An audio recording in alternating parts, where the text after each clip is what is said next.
inviting Brian. I'm asking my spirit guides.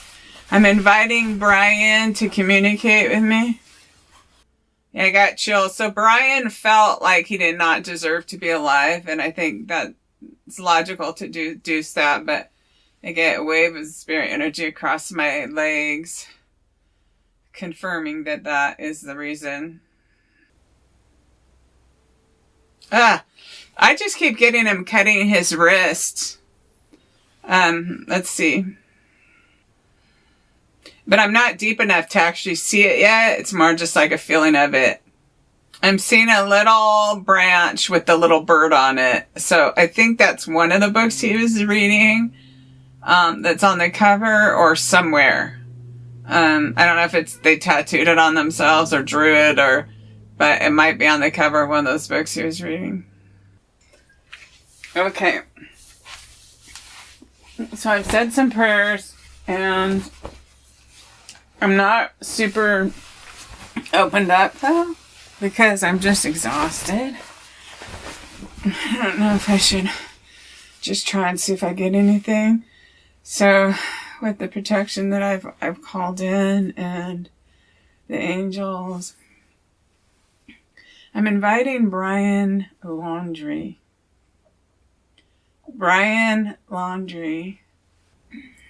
And so Gabby, I was shown everything about Gabby. Gabby was with her mom too, they showed me. And then I'm just sending love to her mother, to Gabby's mother. Brian, if you're willing to come to me, I will not judge. And they're showing me something. I'm trying to figure out what it is. So we already went through, okay, he's showing me the rage. They're showing me the rage of Brian. But I'm hoping we're not going to go deep dive into that hell pool of... So anyway, and I already did that because I did it before Gabby's body was found. When I knew that they were going to go search up there that day, in the morning I just did it, and then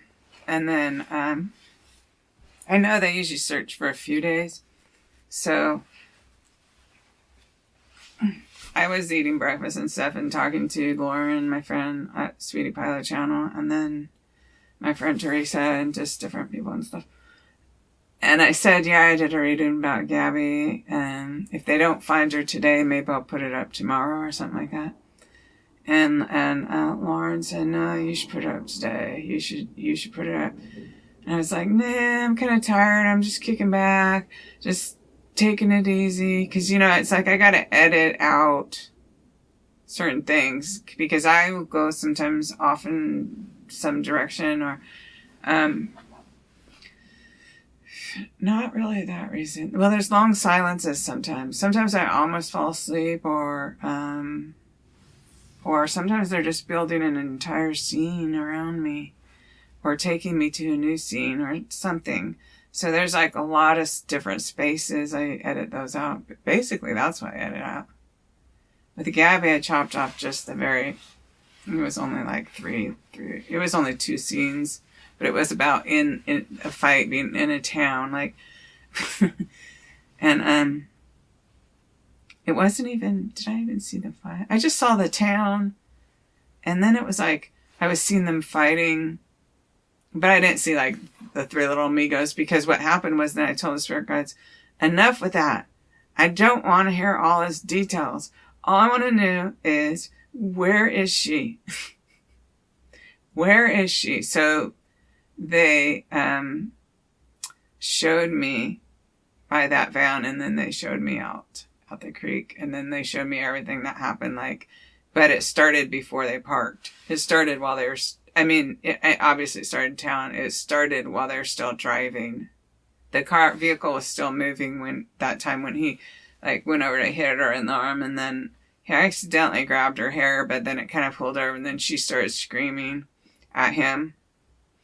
And,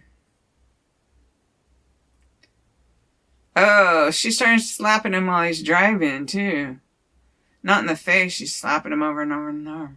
What's she doing? So she's really sweet, but she's got a little bit of a, loses her temper too. Let me see. This is really interesting what I've been shown. Okay, so I'm seeing the mural with Gabby with the angel wings. I feel like saying I'm human. Let me see. I'm only human. I make mistakes.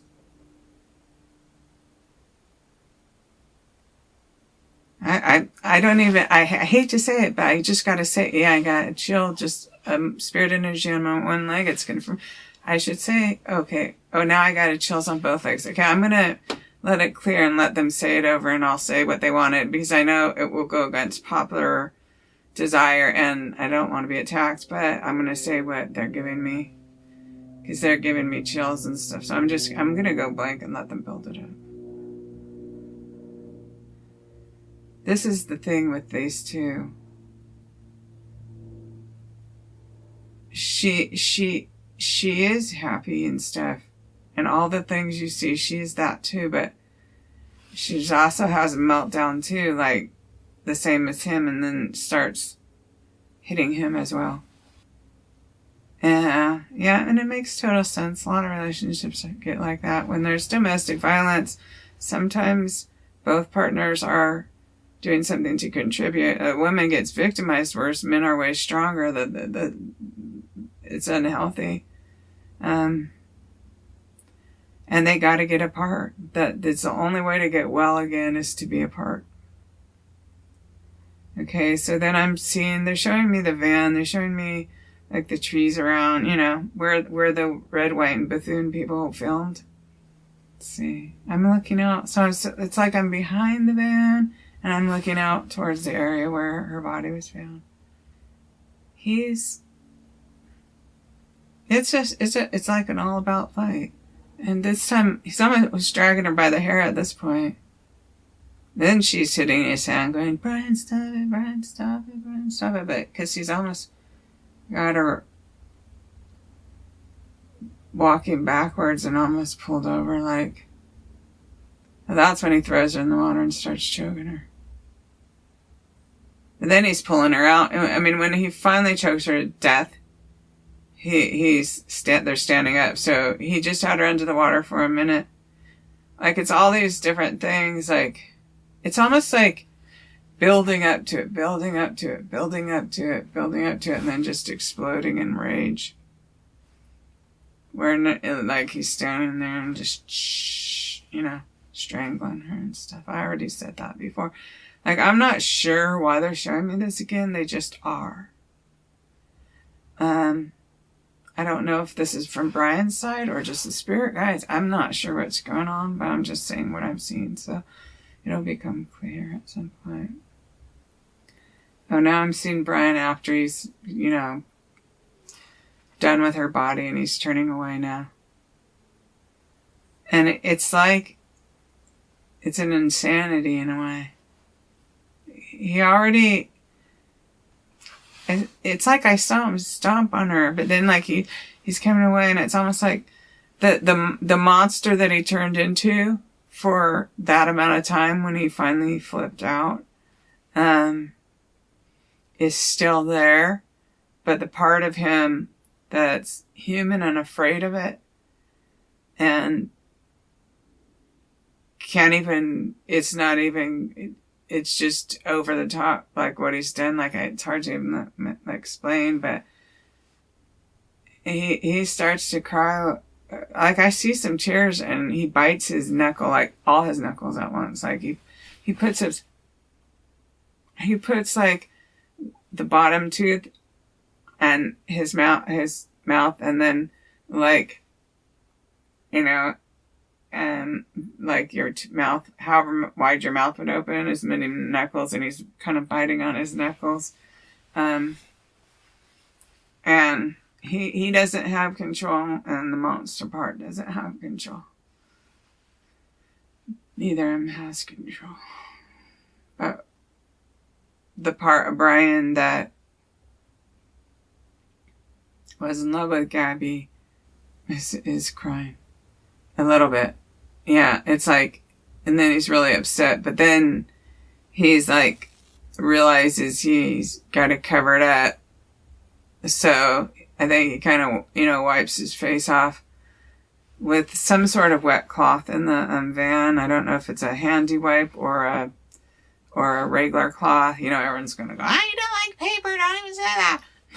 But it's just the idea of him, like he put some water on a cloth and he's wiping his face off and kind of putting the cloth to his forehead and breathing into it, and more squishing down the Brian that would care, because he needs to cover it up now. It's like he needs to cover it up now. Not like by the time he got back to van and he was putting that water in his face to get control of himself, but it was the part of himself that's the badder part, I would say. Not the total monster out of control, but just the more...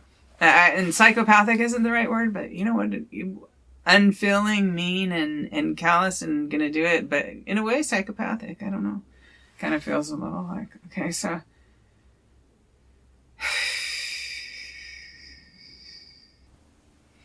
I'm seeing artwork, drawing, and so I'm assuming that it's his that he's showing me, but I'm seeing a specific creature.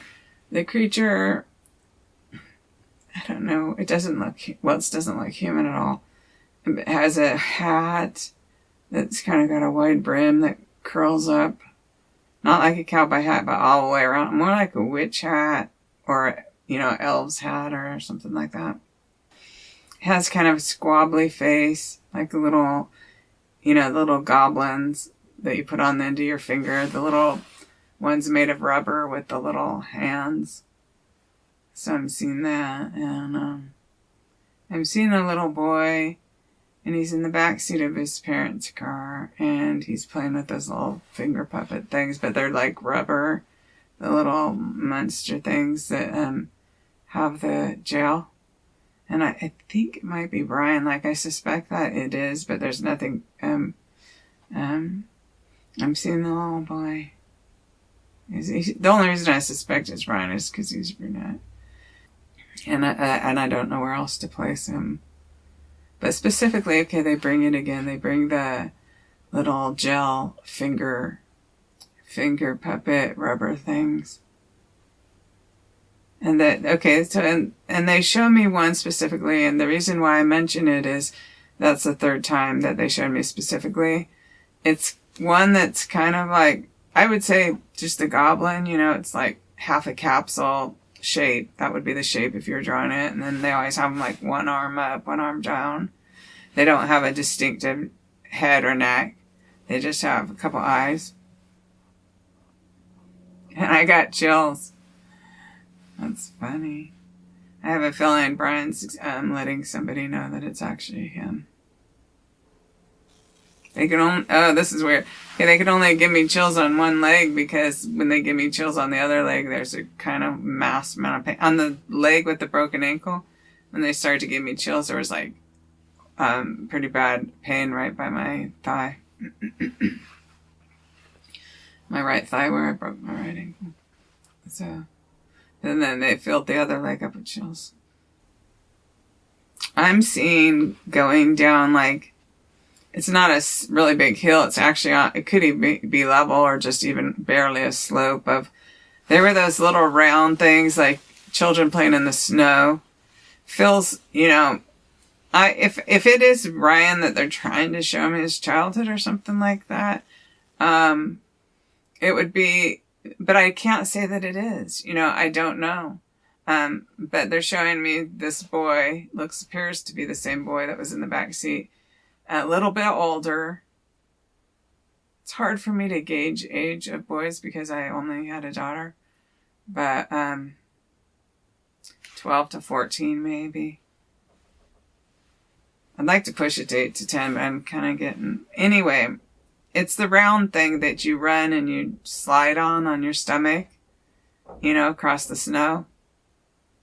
They used to have them, then they're plastic. If you had a giant Frisbee that half your body could fit on, and that had a couple handles, and you kind of run and then lay down on it and slide. I'm seeing that. I feel really peaceful now. I just feel surrounded in peace and love. And I'm grateful. They're taking me back to the final fight, but we're watching it from a distance now, not like standing right there.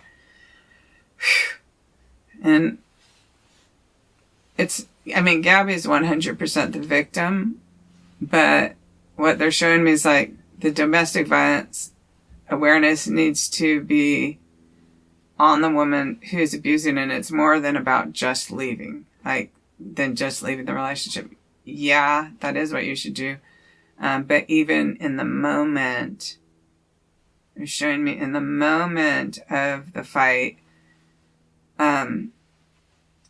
if a man is about to lose his temper, and he says, I'm going to go for a walk, which is what he should do.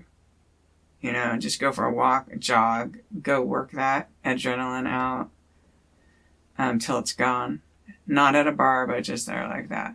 Okay, but the woman, should absolutely stop as well. And it's, again, not victim blaming, not victim shaming, not nothing. It's just a fact of life. If you are in a relationship where you both have a temper, that is doubly important to separate, to agree to separate when there's if you made a thermometer and the bottom of it was, you know, just filling up the bubble, and then it goes up to 8 degrees. You decide when you're not mad, you draw this together. Maybe I'll draw it and put it up what they're showing me. It's like, I went to this class years ago at a church or whatever, and they showed us this thermometer, and I'll try to draw it, but you both agree that when you start feeling these physical feelings, you start feeling these mental feelings, you both allow the other person to take space. Because that did not happen here, and it's not Gabby's fault she got murdered at all. It's Brian's fault Gabby got murdered. At the same time, please understand, what a nightmare situation. It would have been so good. You know, I don't think the cops in Moab or wherever did anything wrong. I thought they did a spectacular job of being social workers. Then when you look back, you say, man, you know what? Maybe if they got arrested, but would they even have called their parents, or whether they just hid it from their parents, you know? If they got arrested, she would have still likely got murdered, unless, you know, her parents knew. But his parents obviously knew he was taking a break, because he just, you know, him and Gabby weren't getting along. I mean, okay, now I'm seeing, it's like an eyeball crying blood. I see him cutting his wrists. I want to lay down by a tree and die for what my lover did to me. For a while I loved her so. She kicked me in the knee. I slapped her in the face. Oh, he didn't even want to be alive anymore with what he'd done. It's so far from rational thinking. It is like if your brain was on fire, like, he's going to eliminate Brian. That's what he's going to do, eliminate Brian. I've committed the ultimate sin. I murdered the person I loved. I loved Gabby with all my heart. It's like he's on his knees crying and putting out his hand. He's seeking forgiveness, but he's alone. It's like he's in a cave under the ground that's kind of dark, and he's alone, and then there's like this little shaft of light coming through. It feels like that they have him. This is where he is now. He's in the wall of... First it seemed like wall of pain, and then it seemed like wall of shame, but it's not even a wall. It more looks like a... They're called a gourd. You know that shape? Circular at the bottom, and then this wide part that goes up. I could put a picture on. But then there's just like this little bit of light that comes through. And it's like he's skinned alive now. Like I was talking about that. It's, he's in excruciating pain, but nobody's helping him. And that's okay, because his suffering is, adequate. That's what I felt the spirit guide was saying. I don't want to misinterpret, because this is like serious. On behalf of the spirit guides and angels, he keeps pushing her head under the water when he's choking under there, but I finally see him like pulling her straight up, standing, looking at her. She's looking at him when she goes unconscious. That's what I'm seeing. I guess it's important for them to put me back there. Yeah, I see him hit her in the head with a rock. I still see that. And yeah, where he dragged her to, he dragged her. It's within just a short time where he realizes he's got to do everything in his power to get away with it. Now, it's like he did it, and there was that conflict of the selves, but I mean, it's within minutes he moves into overdrive of getting away with it, of plotting his to get away with it.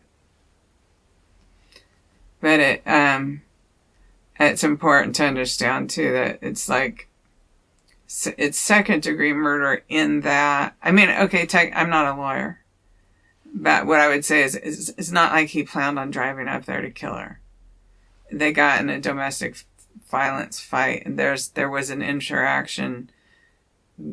It did feel to me like Brian, after he's mashing something over her face in the van or whatever, it felt to me like right then he knew he needed to get away. Like I need to get off, go on a hike, like by myself, like, and then she's just like, she does this where you slap someone over and over, almost like a girl would do. And then like he goes off that way and she's following him, just like grabbing at his arm. Just, that's what I'm seeing. See, do you understand how that's not saying, I mean, he is 100% at fault. He's the one who murdered her. But Gabby contributed also, and only the purpose of knowing and understanding that is like in domestic violence education, it should be taught to both partners about giving the other one space. See, giving the other one space. Brian needed to go way, way off away.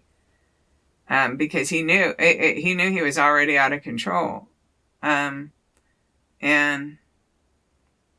she's like trying not to let him. He did carry her body part of the way. You know, wherever he put her down. I saw him dragging her a minute ago.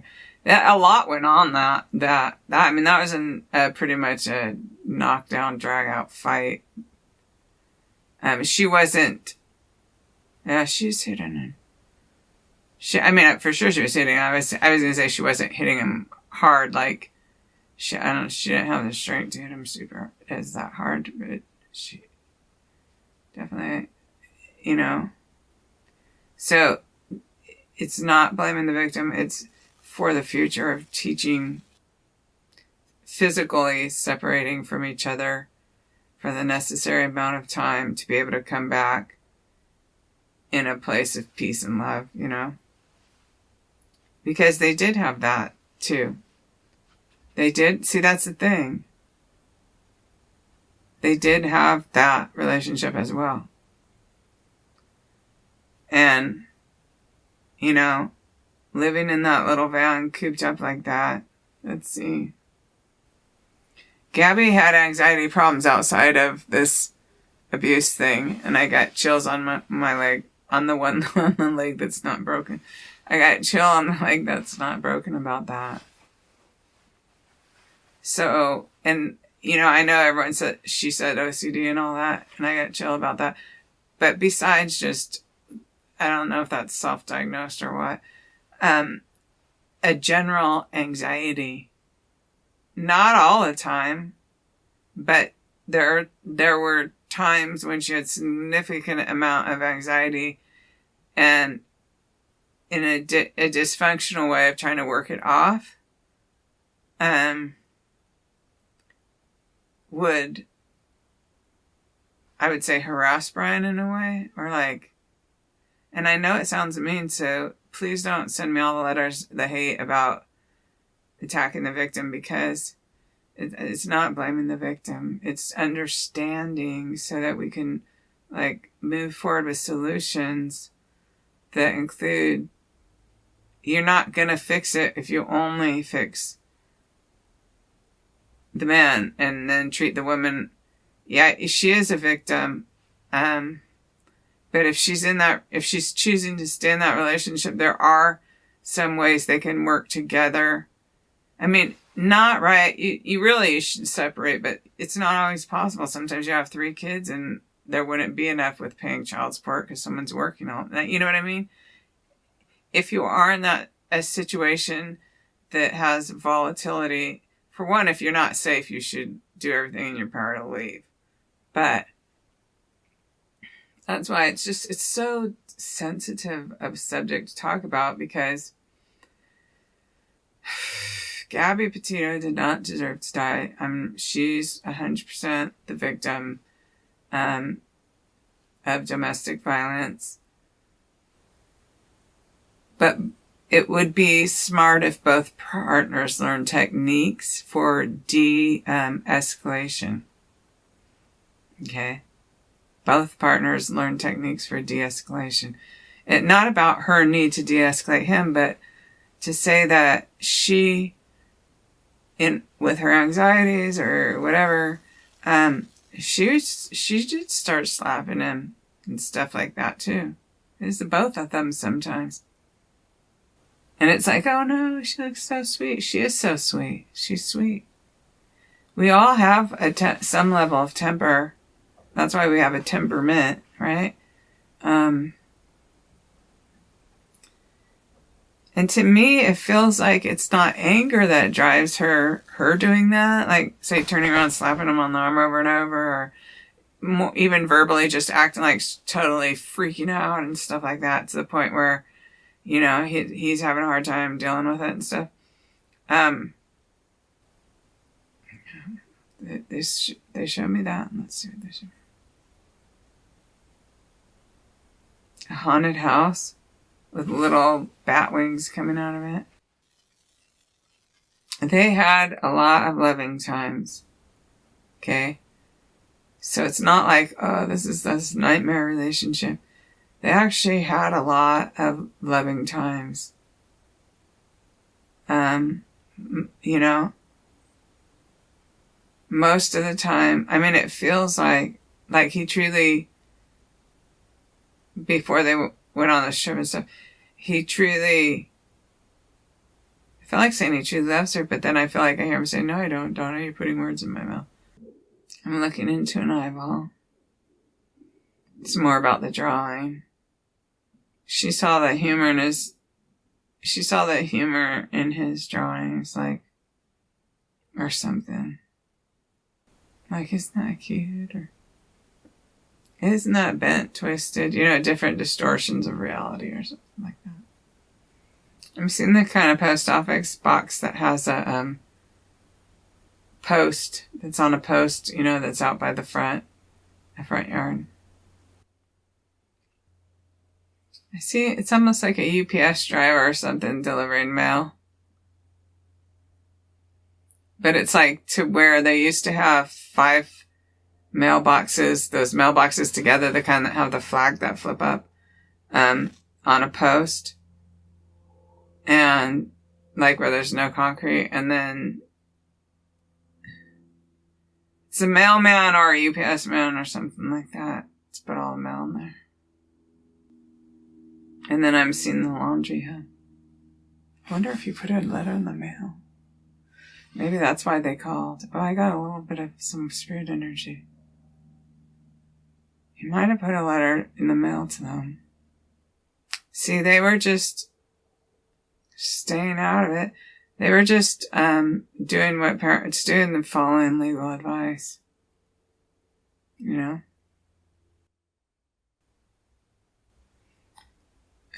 I'm something about standing up for myself. I don't know if it's from him. I've seen that. I think it's called the hunting knife. I've seen someone working on some, I don't know if it's a soundboard or, it's kind of like the little blogging thing I got, but it's a little bigger. It seems bigger than the one I got, just this little thing. I'll chill about that. See, this is another thing. If I don't have a person on the phone, I'm not asleep. I'm seeing things, but I forget to talk.